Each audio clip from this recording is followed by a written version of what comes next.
નમસ્કાર મિત્રો, હું ડૉક્ટર રિધિશ પડિયા રિધિશ હર્બલ્સમાંથી. દિનેશભાઈ અમારે ત્યાંથી એકવાર શેમ્પૂ લેવા માટે અને પાચન સંબંધિત તકલીફ માટે દવા લેવા આવેલા હતા.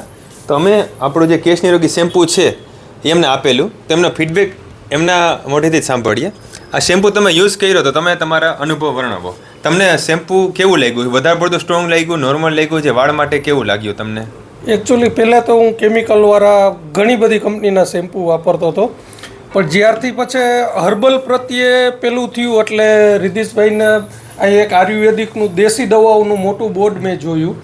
એટલે આવીને મેં એને જે મારો પ્રોબ્લેમ હતો, મેન તો હેરફોલ ને વાળ એકદમ ખાસ કરીને શિયાળાની સિઝનમાં એકદમ સૂકા જેવા ને ઊભા રહેતા. બરાબર. હા. પછી મને રિધિશભાઈએ આનું સજેશન આપ્યું કે ભાઈ તમે એક વખત આ શેમ્પૂ યુઝ કરો.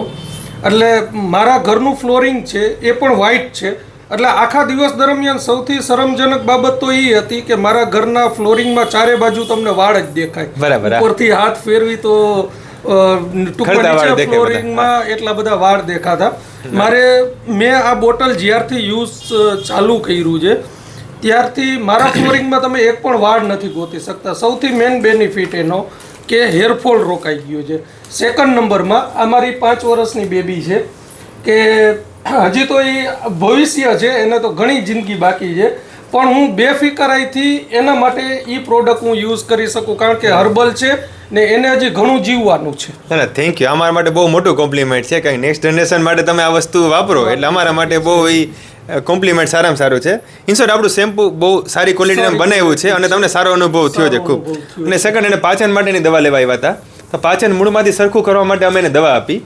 તેને પાચનનો પ્રોબ્લેમ ઘણો બધો સરખો થઈ ગયો મૂળમાંથી જ. પહેલાં એસિડિટીની દવા લેવી પડતી હતી અલગ અલગ, પણ પાચનની દવા ચાલુ કર્યા પછી એ બધી તકલીફ દૂર થઈ ગઈ. એમના મોઢેથી જ સાંભળીએ. એકચ્યુઅલી મને 7-8 વર્ષથી આ તકલીફ હતી. મારું બેઠાડું જીવન છે. હું વ્યવસાય કોન્ટ્રાક્ટર છું, ઇલેક્ટ્રિકલ કોન્ટ્રાક્ટર છું. બરાબર. અને ઓલમોસ્ટ ઓફિસથી બહાર નીકળવાનું મારે બહુ ઓછું થતું હોય છે. એના હિસાબે પાચન તો તમે મને કીધું ત્યારે ખબર પડી કે મને પાચનની સમસ્યા છે. પણ ઓલમોસ્ટ ક્યારેક ડૉક્ટર પાસેથી દવા લઈ એની જે પ્રિસ્ક્રિપ્શન હોય તો રેગ્યુલર હવે ડેઇલીનો પ્રોબ્લેમ થઈ ગયો તો ડેઇલી સવારે ડૉક્ટર પાસે જઈને ક્યાં બેસું. અઠવાડિયાની દવા લઈ ડૉક્ટર પાસેથી તો અઠવાડિયું સારું રહે, પછી એક દિવસ પનીર ટીકા ખવાઈ ગયું કે દાળ ભાત ખવાઈ ગયા તો ગેસ પાછું જામ થઈ ગયું. બરાબર છે. એટલે તમારી પાસેથી તમને મેં વાત કરી ત્યારથી આ દવા છે ને બંને પણ એક પેલી એક મૂળ પાચન માટેની જ આપી લીધી તમને. તો બપોર પછી ટૂંકમાં 3 દિવસ મેં આનું રેગ્યુલર સેવન કર્યું કારણ કે ત્યારે તો મને 15 દિવસથી તો ખાવું નહોતું ભાવતું, પેટ ભારી લાગતું, પેટમાં દુખાવો થતો, બેચેની જેવું લાગતું. એટલે સ્ટાર્ટિંગમાં છે ને અઠવાડિયું તો કન્ટિન્યુ મેં 3 ટાઈમ ગોળી પીધી. પછી મારું પેટ એકદમ સ્ટેબલ થઈ ગયું ને હવે કેવું કરી નાખ્યું છે કે 2-3 દિવસ થઈને એમ થાય ને કે આજ ભારી ખોરાક લેવાઈ ગયો છે.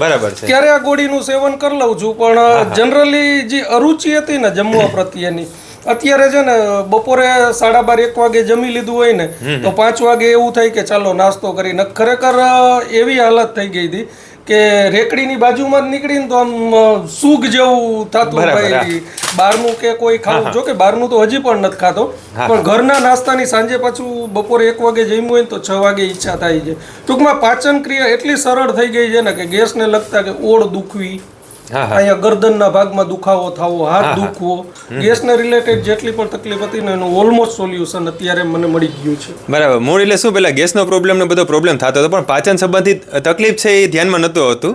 અમે પાચનની દવા આપી તો એમને ઘણો બધો ફાયદો થયો. Thank you.